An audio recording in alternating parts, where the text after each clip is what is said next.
Thank you for coming to my YouTube channel, Daily in the Word. My name's Nikki, and I want to share with you guys what I read during my personal quiet time today.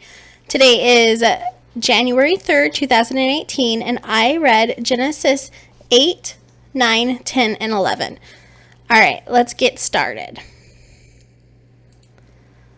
So, a few things just got my mind going, and the first thing is in verses 13 through 16.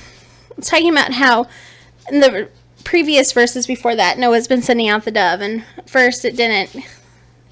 It came back, and then the second time it brought the olive leaf, and then it didn't come back. And it says, okay, so in verse 13 it says, "Now it came about in the 601st year, in the first month, on the first of the month, the water was dried up from the earth. Then Noah removed the covering of the ark, and looked, and behold, the surface of the ground was dried up." Then, in verse 14, it says, "In the second month, on the 27th day of the month, the earth was dry. Then God spoke to Noah, saying, 'Go out of the ark, you and your wife, and your sons' wives with you.'" Now, here's the thing that I was just thinking about. So, Noah and his family has been stuck on the ark for a really long time. They're probably just ready to get out. What's the word? Cabin fever. Like I'm sure that they were ready to set their feet onto some dry ground. Well, Noah sticks his head out of the ark in the 601st year, in the first month, on the first of the month, and he saw that there was nothing, that the water was dried up. Now, here's the thing. How many of us would have gone out of the ark right then? Just, what is the verse in Proverbs 3, verses 5 through 6? "Trust in the Lord with all your heart. Lean not unto your own understanding. In all your ways acknowledge him, and he will make your path straight." Here's the thing. What did Noah do? He waited on the Lord. He acknowledged God, and he trusted in the Lord. He knew that God sealed them up into that boat, and he knew that God would tell them when to leave. I had never noticed that. My mind had never just thought about that. Noah waited on the Lord's timing to go out, and he didn't leave until he was told. That is just amazing to me. Just just his faith, and that is truly just the patience to wait in a situation like that. All right. So then verse 20, it says that as soon as Noah got out of the boat, what did he do? The first thing they did was worship God. Verse 20, "Then Noah built an altar to the Lord, and took of every clean animal and every clean bird, and offered burnt offerings to the Lord." Noah didn't run around and stretch his legs. Noah didn't start building a house. Noah didn't. The first thing he did was worship God. All right, and then the last thing that I wanted to touch on with this was verse 21. "The Lord smelled the soothing aroma, and the Lord said to himself, 'I will never again curse the ground on account of man.'" This is part. "For the intent of man's heart is evil from his youth." The flood may have wiped every living creature off the earth, but it couldn't change the heart. For the intent of man's heart is evil from youth. And the only thing that can change that is our Redeemer. And even then, we're still sinful until death. He just paid that price for us. All right. Chapter 9. All right. Let's go down to, so verses 8 through 17. God is giving the covenant to him and to Noah and his descendants. And the sign of that covenant was the rainbow, and God's telling them that he will never destroy the earth by a flood again. So, and this to me, I was reading this and I was just thinking, like, could you imagine if God wouldn't have given them this covenant, the anxiety that they would have felt every time it started to rain? I know that if I personally lived then, and that happened, like, I would totally feel super anxious every single time that storm clouds gathered in the sky. But God knows us, and he's so good to us. All right. Okay. Last thing I want to touch on was Noah's drunkenness. So he drank, verse 21, he drank of the wine and became drunk and uncovered himself inside. Hang on. Okay. Oops. And uncovered himself inside his tent. Ham, the father of Canaan, saw the nakedness of his father and told his two brothers outside. But Shem and Japheth took a garment and laid it upon both their shoulders and walked backwards and covered the nakedness of their father. And their faces were turned away so that they did not see their father's nakedness. So, here's the thing.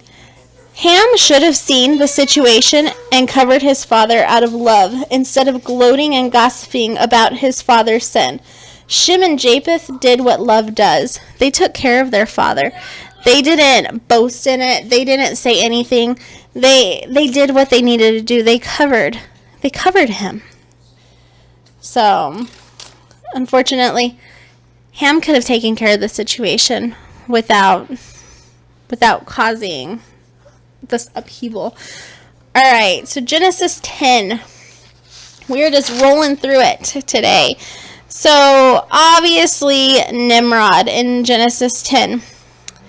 Right here. I don't think I highlighted these ones. Okay, so Nimrod, a mighty hunter before the Lord, suggests that he was a rebel against God and a tyrant against his fellow man.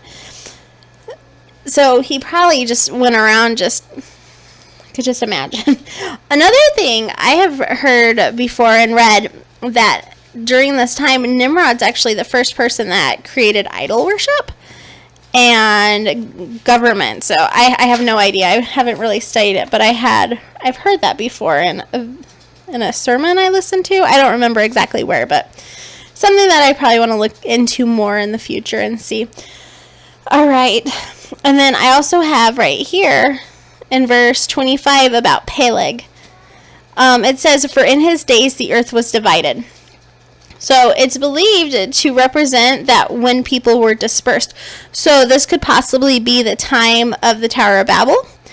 And I was looking at it, and this is only 6 generations from Abraham that the Tower of Babel, if this is accurate, could have happened. So I'm sure that the Tower of Babel was very fresh, and the story was very accurate, only being 6 generations from.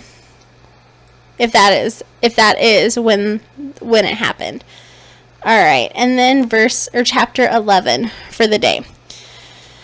So, verse 4.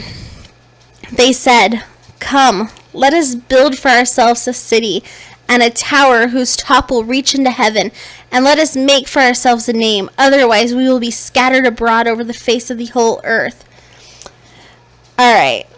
So, they directly disobeyed God when they settled in Babel. God told them to go out, and to populate the earth. And their disobedience wasn't necessarily building the tower, because, there's skyscrapers nowadays. I think it's the intent behind it. And it was what was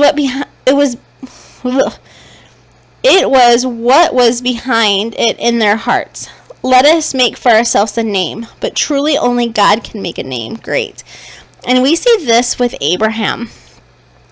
All the way down here. Abraham was... God said to him in chapter 12, we'll see whenever I read it tomorrow. God told him, "I will make your name great." Truly, the only way to make your name great is through God. And what's really interesting is Shem's name actually means name. And God promised Abraham that he would make his name great, and he was a descendant of Shem. I just thought that was really neat little information there. So, and then the last thing is right here in verse 6. "Behold, so the Lord said, behold, they are one people, and they all have the same language. And this is what they began to do. And now nothing which they purpose to do will be impossible for them." I was thinking about this with the end times and the New World Order, and how ultimately in the end times there will be a one government There will be a one money. There will be a one language. There will be one everything. And I was thinking about this, like, no wonder Satan wants only one language, only one. Well, because he can achieve so much more, because everybody is united in a sense, which is just sad. All right, so my question for you guys is, how do you think the people were actually scattered? Do you think that they just miraculously disappeared and reappeared somewhere else, or do you think that their language, they just couldn't speak anymore to each other because they couldn't understand one another, so then they came together with those who had the same language as them, and then they migrated? What are your opinions and thoughts on this? I would love to know, because I have no idea. I've honestly just always thought that God just picked up a bunch of people and planted them here and planted them there, and they just disappeared and then reappeared. That was always my thought, and now I have no clue. I have no idea. So I'd love to hear what your thoughts are on that, and what you think about that. All right, so memory verse for the week. In the beginning was the Word, and the Word was with God, and the Word was God. John 1:1.